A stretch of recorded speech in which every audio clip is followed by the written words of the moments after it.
What is up, everybody? Love you guys. Check this out. Welcome to the Legacy Quest podcast brought to you by Bowman Legacies, making life better for the blue-collar worker, one CEO at a time, all the while striving to encourage the world and build a legacy. Love you guys. Man, I'm so excited to talk to you again this week. And today I want to talk to you about the obsession of perfection in moving forward in your dream and your mission in life. Look, here's the deal. I do struggle with this so badly because when we want to move forward, again, we want to be taken seriously in life. We want to be taken seriously in what we're doing. And so often when the mission really matters in your life, whatever that dream is, and you've decided, I'm taking that dream and taking it out of dream mode and putting it in vision mode. And now that I'm in vision mode, I'm going to turn that into missions. And those missions truly matter. This dream is more than just about me. This dream is about other people as well. And I've taken all that shallow ego and bravado out of this thing. And I realize that this means something. This matters, what I want to do. Let me tell you something. There's something that smacks you right in the face, and that's the want to look professional and perfect. So often, especially as it pertains to influencing, as it pertains to doing anything in life, we want to look the part, don't we? We want to look the part. It doesn't matter if that's in the dirt world or the executive world or in Hollywood or whatever else have you. You want to look the part. You know, I used to believe that whole thing about the clothes makes the man. It does. That's not true. The man makes the clothes. God makes the man. And then he works everything else out with providence. And look, guys, as we sit there in life and we focus on trying to be perfect, the problem is we never bring forth that true, authentic self that makes us stand out from everybody else in the whole wide world. Because there's a true, authentic you that you're trying to polish up and look perfect. If you've ever listened to a podcast I've been on, if you've ever watched anything that I do, you realize that nothing I do is perfect. For those of you who don't know, I stutter. I actually have a real legit stutter, a stammer. And if my mind gets to moving faster than my mouth, I start to stutter. Not only that, I have a bit of a speech impediment too. My mom used to call it lazy mouth when I was a kid, but my brain sometimes doesn't fire right. And as the words are coming out of my mouth, they sound funny. Some people think it's an accent, and that's fine. But a lot of the times, that's not it. It's just that my mouth's not doing what it's supposed to do. So I strive really hard to enunciate my words. You know, if you're watching this on video right now, the lighting in here sucks. I'm so trying to learn on how to do lighting. It's all washed out. It looks like a Unabomber last rites lighting or a kidnap video. Like I'm getting ready to say, you know, show up without the feds. So nothing is perfect. Nothing is perfect. But what I've learned is if I'm waiting on perfect, I never take that intentional step forward to move forward. I never start embarking upon my dream. If I sit there in the fear of perfection, then what happens is I stand at the precipice of this big, deep cliff, and I decide that I can't make a decision. I'm deciding to not make a decision because I'm waiting to be perfect. You see, in the society today, we have like terms like catfishing. I didn't even know what that was until a young man, you know, he said, I got catfished this weekend and I didn't hear it all. And I thought he went catfishing and I was so happy that he took the time for himself. And he's like, no, you idiot. That's not what that means. And, you know, we're in this where people are taking those perfect pictures of themselves and they're making everything look just right before they launch. And they everybody knows their best angle. You know, it's like, it's ridiculous. It's ridiculous. And this insane sort of sickness of, if it's not perfect, it's not right. Now we can be critical of someone actually embarking upon their dream when their dream matters, when their mission matters. Look, you're going to get critics no matter what, so you might as well embark upon it. The last critic in the room, though, I'm going to tell you needs to be you. Look, I already recorded this once, but it was such crap that I had to turn it off because I was all over the place. I was critical of myself. And I was going to put it out anyway, but I wanted to make sure that if I take this time and you take this time for us to be together, I want it to be good. I want it to be good.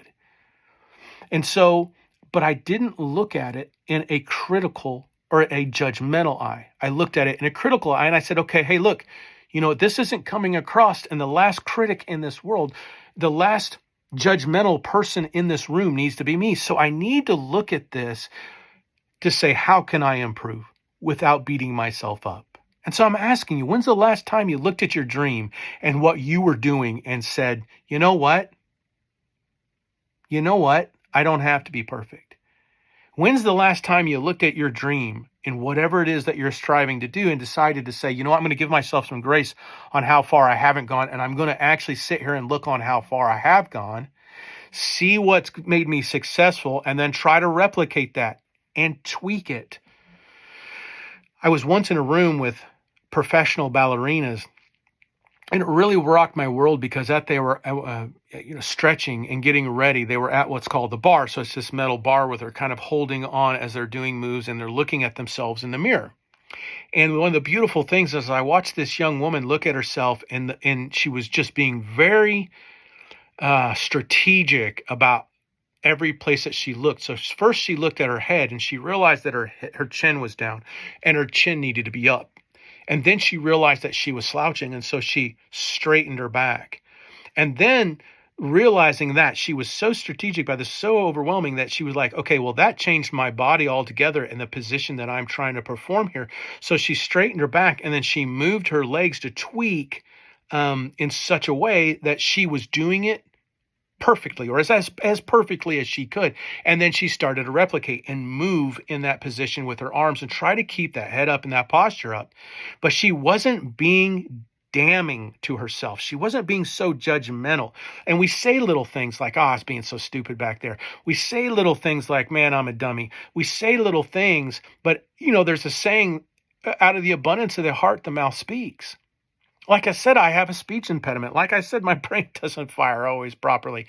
Like I said, this lighting around me, it sucks, and I know it, and I don't care because the mission matters. My mission today is to encourage you right where you are and trying to make sure you're giving yourself enough grace to be able to forge ahead and move forward.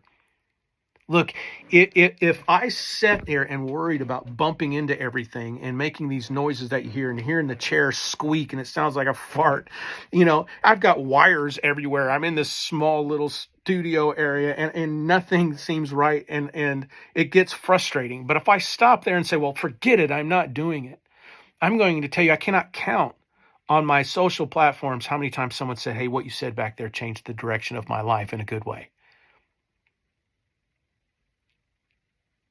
So I'm willing to deal with imperfection. I'm willing to deal with a squeaky chair. I'm willing to deal with the speech impediment. I'm willing to deal with the stutter and the stammers and the crappy lighting because the mission matters. And I understand something else, that I'm constantly striving to improve, just like that ballerina was that day. She so impressed me because she didn't have a frown on her face. She had this vision of intense concentration.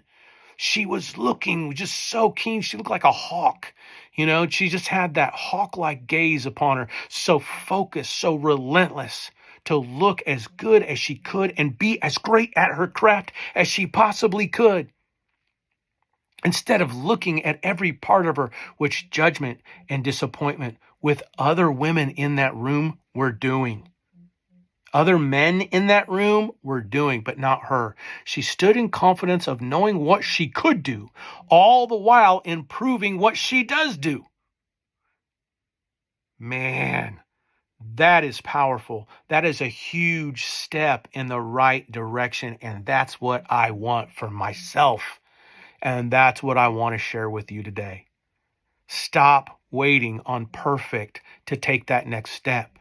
And a lot of times that energy of the unknown, that energy of unperfect or imperfect is what can help launch you forward anyway, because you strive that much harder to make it happen.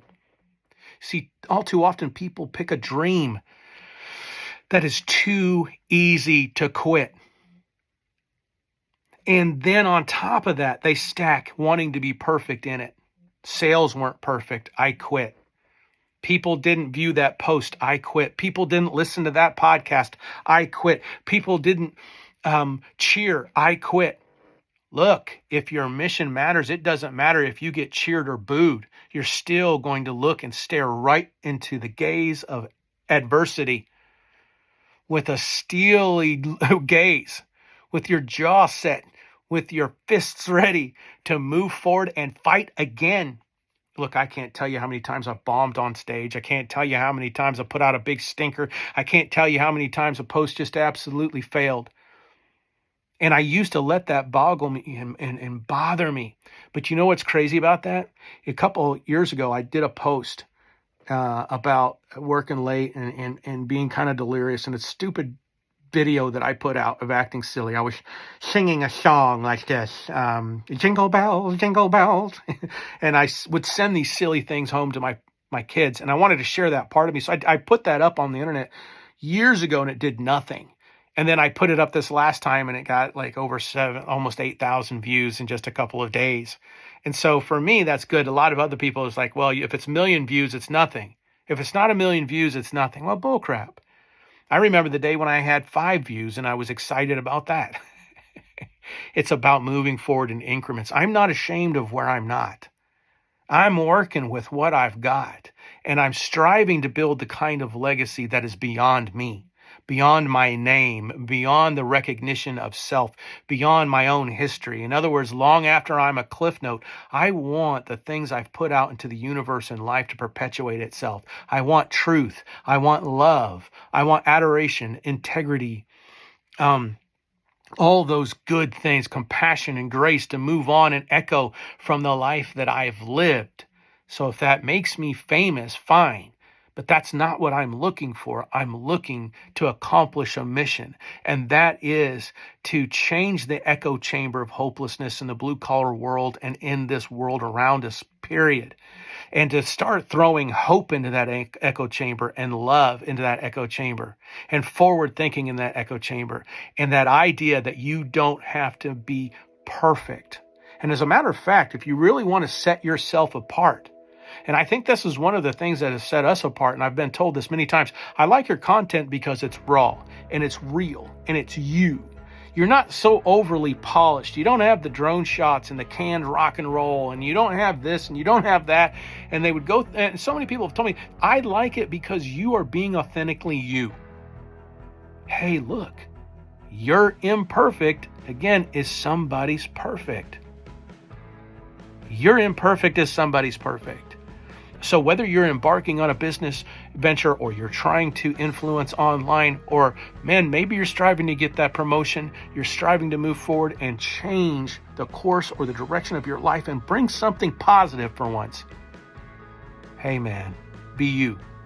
Grow you though. And this is one of the things that I want to share. Just like that ballerina who really looked at herself, I really look at myself. I look on how I talk. I try to exercise on how the speech impediment doesn't come through, the staggering, see, there it is, the stammering, the stutter that I have, and try to mask it a little bit better so it doesn't break up people's minds, so it doesn't bother people and get them distracted from what I'm actually trying to do. There's another one, the ums, right? In any kind of speaking world, you're always taught, hey, try to annex those ums and try to get them out of the way so it doesn't break up your listener's mind and you're moving forward. So I'm striving and tweaking and growing each and every day. Tomorrow, the lighting might look a lot better. It might look worse. I don't know. We're just going to go for it anyway. Or the recording might not sound as good. Or we might have a new intro that sounds polished and better. I don't know. But it's all about improving and moving forward. And that's what I want for you. Improve intentionally. Move forward. Give yourself some grace, dadgummit. Give yourself some grace. Stop beating yourself up about every little thing and move forward anyway. And if you have that dream, ask yourself, hey, does this mission matter? Does this mission matter? Because if it does, I know that quitting is going to be a lot harder. I love you guys. I love you so much, man. I can say that because I know God loves me, and if he can love me, then I can love all of you. So if you haven't heard it this week, you are loved. I want you to have a phenomenal week this week. I want you to get out there and kill it. I want you to keep positive and keep strong. And I want you to keep building a legacy that will far surpass your legend and inspire others to do the same. And that, my friends, is how we change the world.